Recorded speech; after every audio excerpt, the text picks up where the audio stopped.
But then Rebekah stood up and she started reciting from Advocating Madness. And I was sort of sitting there quite comfortable in my chair thinking, okay, I'm going to go and do a few poems and that'll be fine. And I was enjoying the poetry of everybody else.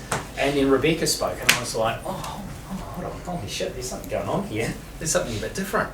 And what I really enjoyed about Rebekah's poetry was that, for me, it taps into the great New Zealand tradition of that oral storytelling tradition of poetry.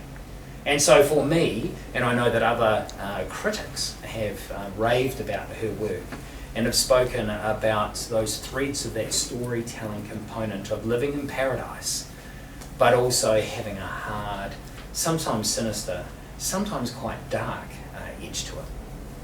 What I really enjoy about Rebekah's poetry is that as the latest critique, as the latest review that's just come out in the last couple of days of Hope Floats, what they've said is that thank goodness it's not oversaturated with too much elegance of intelligentsia, of the navel gazing, of the minutiae of things in life, which we all find exciting. I know about being poetry. For those of you who are poetry aficionados, you'll know and love that, but sometimes it gets a little bit much.